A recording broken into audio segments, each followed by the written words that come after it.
ಸ್ನೇಹಿತರೆ, ಪೊಲ್ಯೂಷನಿಂದ ಇಲ್ಲ ಅಂತ ಹೇಳಿದ್ರೆ, ನಾವು ಹೇರ್ನ ಸರಿಯಾಗಿ ಕೇರ್ ತೊಗೊಂಡಿಲ್ಲ ಅಂತ ಹೇಳಿದ್ರೆ ಎಷ್ಟು ಡ್ಯಾಮೇಜ್ ಆಗುತ್ತಲ್ವ. ಸೊ ಇವತ್ತು ನಾನು ನಿಮಗೆ ಆ ಡ್ಯಾಮೇಜ್ ಆಗಿರುವಂಥ ಹೇರಿಗೆ ಹೇಗೆ ಮನೇಲೇ ಸಿರಮ್ ತಯಾರಿಸ್ಕೋಬೋದು ಅನ್ನೋದನ್ನ ತೋರಿಸ್ಕೊಡ್ತೀನಿ. ನೀವು ನೋಡ್ತಾ ಇದ್ದೀರಾ ವಿಜಯ ಕರ್ನಾಟಕ. ಸ್ನೇಹಿತರೆ, ಈ ಸಿರಮ್ ಮಾಡೋದಕ್ಕೆ ತುಂಬಾ ಸುಲಭ. ಮನೇಲಿ ಈ ಇಂಗ್ರೀಡಿಯೆಂಟ್ಸ್ ಎಲ್ಲ ಇದ್ದೇ ಇರುತ್ತೆ. ಸೊ ಬನ್ನಿ ಹೇಗೆ ಸುಲಭವಾಗಿ ಈ ಸಿರಮ್ನ ಮಾಡೋದು ಅಂತ ನೋಡೋಣ.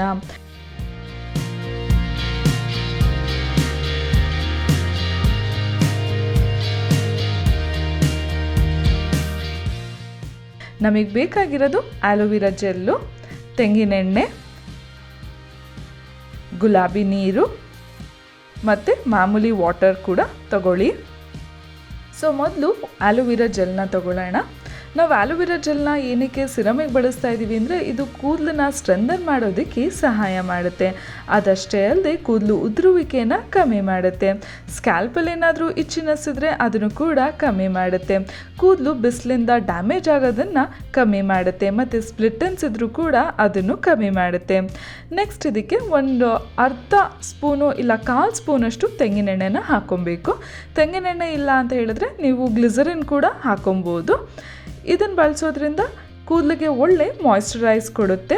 ಆಮೇಲೆ ಕೂದಲೇನಾದ್ರು ಡ್ರೈ ಇದ್ದರೆ ಇಲ್ಲ ಅಂತ ಹೇಳಿದ್ರೆ ತುಂಬ ಸಿಕ್ಕಾಗ್ತಾ ಇದ್ದರೆ ಕೂದಲು, ಅದನ್ನು ಕಮ್ಮಿ ಮಾಡುತ್ತೆ. ಕೂದಲು ಮೇಲಿರುವಂತಹ ಡ್ಯಾಂಡ್ರಫ್ನು ಕೂಡ ಕಮ್ಮಿ ಮಾಡುತ್ತೆ.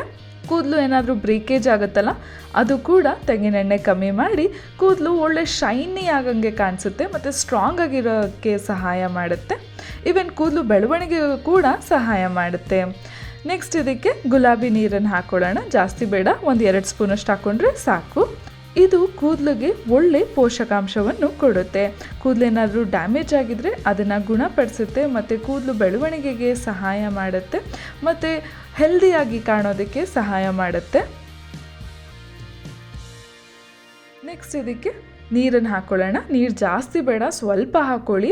ನಮಗೊಂದು ಸ್ವಲ್ಪ ಸ್ಮೂತ್ ಕನ್ಸಿಸ್ಟೆನ್ಸಿ ಬರಬೇಕು. ಮತ್ತು ನೀರು ಬಳಸೋದ್ರಿಂದನೂ ಕೂಡ ಕೂದಲನ್ನ ಹೈಡ್ರೇಟ್ ಆಗಿಡ್ಸೋದಕ್ಕೆ ಸಹಾಯ ಮಾಡುತ್ತೆ. ಸೊ ಈ ಎಲ್ಲ ಇಂಗ್ರೀಡಿಯೆಂಟು ಚೆನ್ನಾಗಿ ಮಿಕ್ಸ್ ಆದಮೇಲೆ ಒಂಥರ ಸ್ಮೂತ್ ಕನ್ಸಿಸ್ಟೆನ್ಸಿಲಿ ಬರುತ್ತೆ ನೋಡಿ ಸ್ನೇಹಿತರೆ.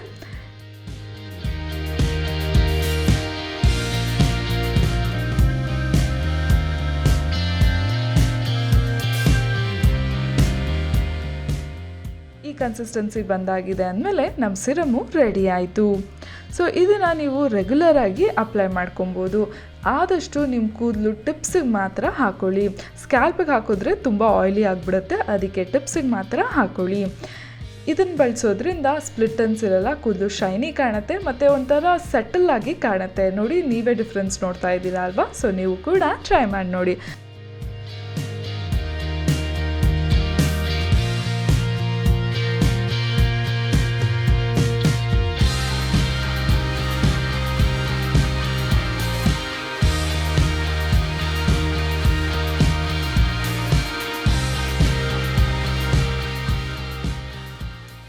ಮುಂದಿನ ಸಂಚಿಕೆಯಲ್ಲಿ ನಾನು ನಿಮಗೆ ಇನ್ನೊಂದು ಬ್ಯೂಟಿ ಟಿಪ್ಸ್ ಬಗ್ಗೆ ತಿಳಿಸ್ಕೊಡ್ತೀನಿ. ಈ ವಿಡಿಯೋ ಇಷ್ಟ ಆದಲ್ಲಿ ಲೈಕ್ ಮಾಡಿ, ಕಮೆಂಟ್ ಮಾಡಿ, ಶೇರ್ ಮಾಡಿ. ಇನ್ನು ಯಾರೆಲ್ಲ ವಿಜಯ್ ಕರ್ನಾಟಕ ಡಿಜಿಟಲ್ ಪ್ಲ್ಯಾಟ್ಫಾರ್ಮ್ನ ಫಾಲೋ ಮಾಡ್ತಿದ್ವೋ ಫಾಲೋ ಮಾಡಿ. ಟೇಕ್ ಕೇರ್, ಬಾಯ್.